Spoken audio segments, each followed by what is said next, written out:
Hello again. It's Wednesday. It's January 13th.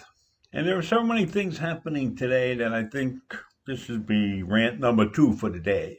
Mike Pence, the vice president, has decided it's not appropriate to use the 25th Amendment against Donald Trump. So they're not going to use that. Because of that, impeachment proceedings have started against the president. I'm not really in favor of this impeachment because I think it's going to take too long and I really don't know how much damage it's going to do to Trump. In any event, they started it today. In addition to that, the Trump Organization, which owns several venues that New York City had contracts on, well, the city has canceled those contracts. Now, they were with the Parks Department, and the various venues that the Trump Organization ran was the Lasker and the Wellman skating rinks in Central Park, the Central Park Carousel, and the Trump Golf Links public golf course in the Bronx. I probably played that course when it was known as Pelham Bay or maybe Split Rock. But meanwhile, that's what's happening. People are bailing out on him left and right. Not only did they cancel the contracts, but they conducted a 2-year investigation on the Trump Organization and determined it had operated in persistent violation of state and federal laws. One councilman said, now that Trump has left New York City, he should take his corrupt businesses with him. Of course, Eric Trump, the son, who operates these particular businesses for Trump, said, it's unfortunate that anyone sees the need to make this political. For over 20 years, the Trump Organization has been a partner with New York City. It has saved many iconic assets, such as Wellman Rink and the Trump golf links at Ferry Point, which were deeply distressed and in sad financial ruin. Under our leadership, we have created thousands of jobs in New York, contributing millions of dollars in capital investments and tens of millions of dollars in rent. I don't believe that. I think it's grossly exaggerated, but I have no proof. Anyhow, back to the impeachment. It's different this time because now there are Republicans who are coming out in favor of impeachment. In fact, there was one Republican who made a speech on the floor of Congress and said, we have to impeach this guy. We have to stop worrying about our careers. We have to pay attention for our country. We were elected to protect our country, not our careers. So I, for one, am going to vote for impeachment because I believe in my country more than I care about my career. My career will take care of itself. You have to have confidence in yourself. You have to do what's right for the country. So I will vote for impeachment. That was good to hear. That's the way I feel about the job. The job of a congressman is to represent his constituents and to represent the country. He's not there to hang out and get a job for 20 years or 30 years if something is wrong. And then we have YouTube.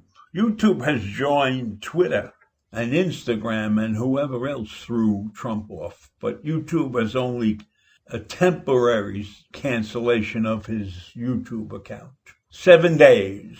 You think in 7 days the man is going to change his mind? So YouTube threw him off for 7 days. You can survive 7 days without YouTube. But remember, I don't know if they'll give him any kind of treatment once he's out of the presidency. Maybe they won't give him back his account.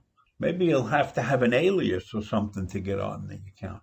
In any event, YouTube canceled him. And whatever videos he had out there that he was going to show, they've been removed. Now, I will say this. No matter how angry we are about his actions on January 6th, and there's no doubt in my mind that he incited the riot, we still can't go off half-cocked. It's up to the Justice Department to take up Trump's case. It must be investigated. It must be examined. There must be no doubt in the people's mind that he did what we all know he did. But we can't let this go. We can't not investigate it. That will set a precedent for other presidents and other high-ranking officials that they are beyond the reach of the law. And that cannot happen. Nobody, no matter what their rank, no matter what their position, should be allowed to think that they are beyond the reach of the law. Yes, we cannot allow the perception that the rules don't apply to the rich and powerful. That would inflame, not heal, this divided nation. There is damning evidence in Trump's role on January 6th, when people heard him cry to his supporters to fight like hell, go to the Capitol and show strength.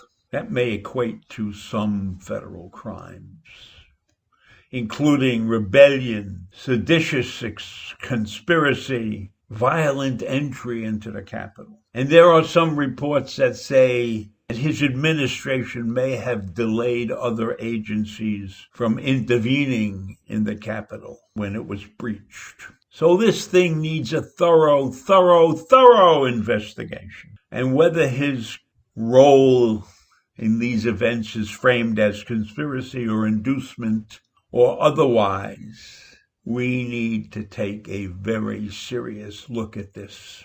We need to have a serious investigation into the possible grounds for prosecution. It is warranted. It is necessary. There can be no stone unturned in this situation, because just as the mail fraud was false, but unproven in the eyes of 75 million, in this case, there can be no doubt about the president's involvement. So I leave you with that thought, and I'll see you tomorrow. Bye.